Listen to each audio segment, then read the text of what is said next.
दोस्तों नमस्कार। अपराध और रोमांच भरी कहानी की दुनिया में आपके स्वागत है। आशा आप सभी अपने परिवार के साथ सुखी और स्वस्थ होंगे।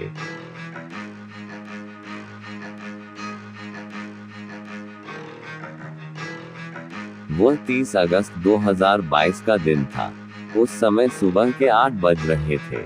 हरिद्वार जिले के रुड़की शहर की कोतवाली गंगनहर के कोतवाल ऐश्वर्य पाल उस समय अपने क्वार्टर में ही थे। उस वक्त वह कोतवाली आने के लिए तैयार हो रहे थे। जैसे ही ऐश्वर्य पाल बाथरूम से नहाकर निकले तो उन्हें अपने क्वार्टर का दरवाजा खटखटाने की आवाज सुनाई दी। ऐश्वर्य पाल जोर से बोले, कौन है?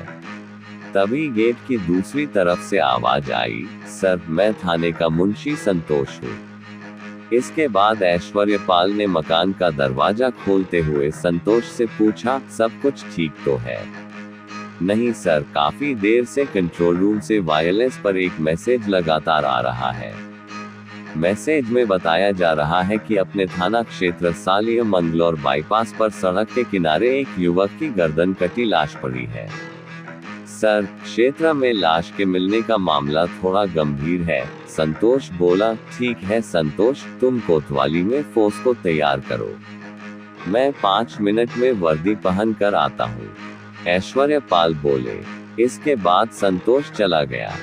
मामला चून की हत्या का था, इसलिए कोतवाल ऐश्वर्य पाल ने लाश मिलने की सूचना तत्काल सीओ विवेक कुमार व एसपी देहात प्रमेंद्र डोभाल को मोबाइल द्वारा दी और खुद तैयार होकर कोतवाली पहुंच गए।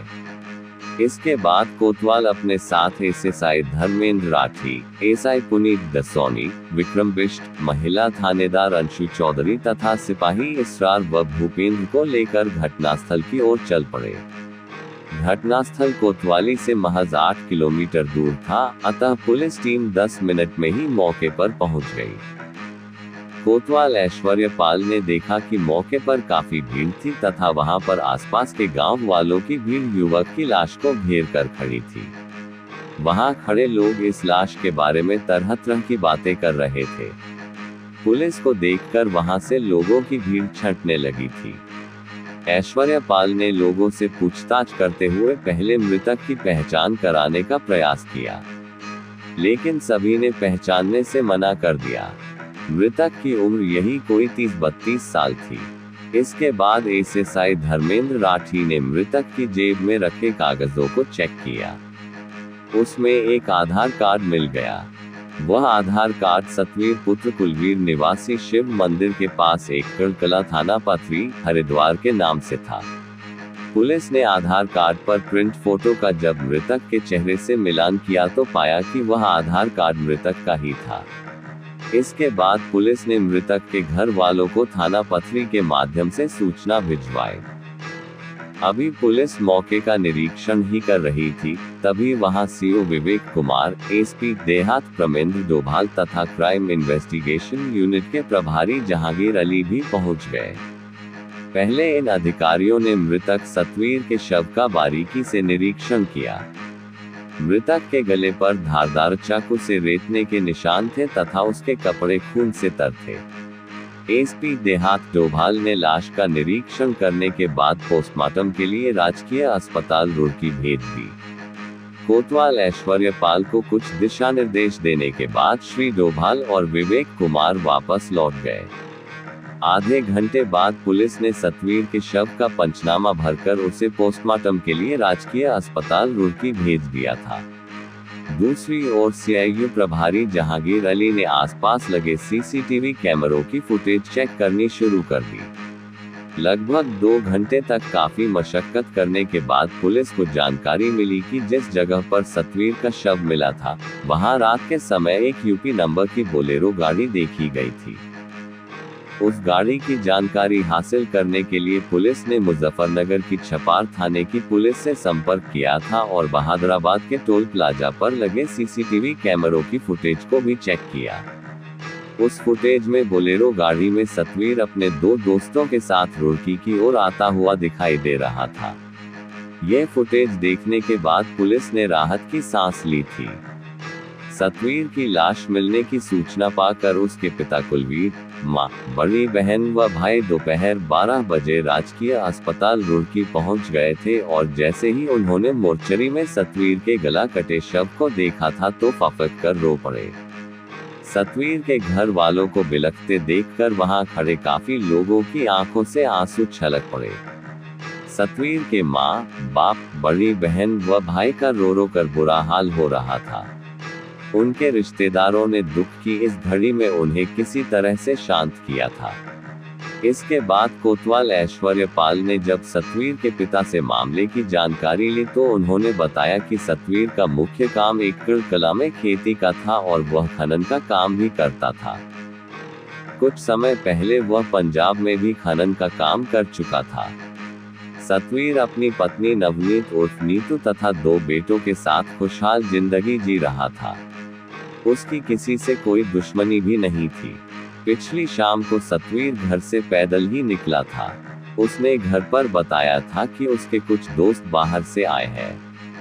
हो सकता है कि उसे ट्रैक्टर का सामान लेने के लिए पंजाब जाना पड़े। ये कहकर वह घर से निकला था। इसके बाद आगे की कोई जानकारी नहीं है कि कैसे उसका शव मंगलौर बाईपास पर पड़ा मिला।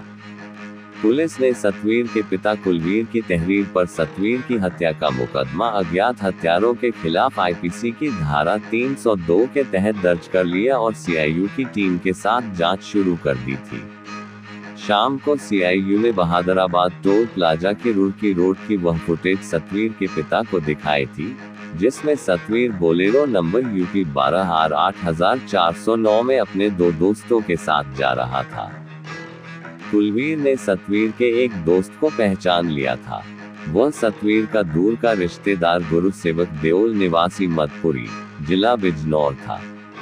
सतवीर के दूसरे दोस्त को कुलवीर पहचान नहीं सके। गुरुसेवक के बारे में उन्होंने बताया कि वह उनका रिश्तेदार भी है तथा सतवीर की बीवी नवनीत कौर उर्फ नीतू से उसकी काफी नजदीकियां भी है। सतवीर की गैरमौजूदगी में भी वह घर पर आता जाता रहता है। कुलवीर ने गुरुसेवक के बारे में बताया कि उसका परिवार कनाडा में रहता है तथा गुरुसेवक की खेती की 40 एकड़ जमीन मधपुरी में है। कुलवीर की इस जानकारी के बाद जब पुलिस ने गुरुसेवक से संपर्क करने का प्रयास किया तो उसका मोबाइल फोन स्विच्ड ऑफ मिला। इसके बाद पुलिस की एक टीम गुरुसेवक की तलाश में उसके गांव मधपुरी भेजी गई थी। पुलिस टीम गुरुसेवक की सुरागरसी व पतारसी करते हुए बढ़ापुर पहुंची थी। वहां भी गुरुसेवक पुलिस के हत्थे नहीं चढ़ सका था। इसके बाद 1 सितंबर 2022 को पुलिस टीम ने मुखबिर की सूचना पर गुरुसेवक व उसके साथी मोनू निवासी गांव हिदायतपुर, बिजनौर को हरिद्वार के निकटवर्ती गांव एथलर से गिरफ्तार कर लिया था। मोनू वही युवक था जिसे पुलिस ने टोल प्लाजा पर सतवीर के साथ कार में जाते हुए देखा था। पुलिस टीम दोनों को लेकर रुड़की आ गई थी। पुलिस ने दोनों से सतवीर की हत्या के बारे में गहन पूछताछ की। गुरुसेवक ने पहले तो पुलिस के सामने सतवीर की हत्या के मामले में खुद को बेकसूर बताया था, मगर जब पुलिस ने गुरुसेवक को उसके द्वारा मोबाइल पर सतवीर की बीवी नीतू से की गई बातों के बारे में पूछा तो वह टूट गया। गुरुसेवक ने मोनू के साथ मिलकर 29 व 30 अगस्त की रात को सतवीर की हत्या करना स्वीकार कर लिया था। गुरुसेवक ने ये भी स्वीकार कर लिया था कि सतवीर से उसकी रिश्तेदारी थी।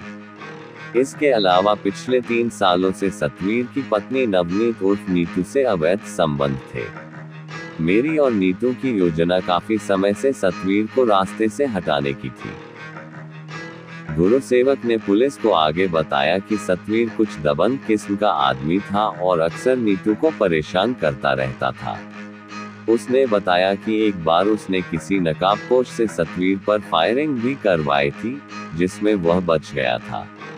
इसकी सतवीर ने पुलिस से शिकायत नहीं की थी। सतवीर की हत्या की योजना बनाने के बाद गुरुसेवक 29 अगस्त 2022 को अपने दोस्त मोनू के साथ में सतवीर के घर पहुंचा था। उसे खनन के कारोबार के लिए उसने पंजाब जाने की बात कही थी। इस बात पर सतवीर उनके साथ चलने के लिए तैयार हो गया था। शाम को वे तीनों बोलेरो कार से एक्ट कला से पंजाब के लिए चल पड़े थे। पहले रास्ते में तीनों ने एक ढाबे पर रुककर शराब पी थी और वहीं खाना भी खाया था। जब सतवीर नशे में धुत हो गया था तो वे तीनों मंगलौर बाईपास की ओर चल पड़े थे। नशे में धुत सतवीर ने उन्हें लघु शंका के लिए गाड़ी रोकने को कहा। जब गाड़ी रुकी तो सतवीर नीचे उतरा। इसी दौरान गुरुसेवक ने अपने पास रखे चाकू से सतवीर का गला रेत दिया। फिर सतवीर को वहीं उसी अवस्था में छोड़कर वे दोनों बोलेरो से वापस अपने घर चले गए थे। मोनू ने भी अपने बयान में गुरुसेवक के इन बयानों की पुष्टि की और सतवीर की हत्या में गुरुसेवक का साथ देने की बात बताई। इसके बाद पुलिस ने सतवीर की पत्नी नवनीत कौर उर्फ नीतू को भी गिरफ्तार कर लिया था।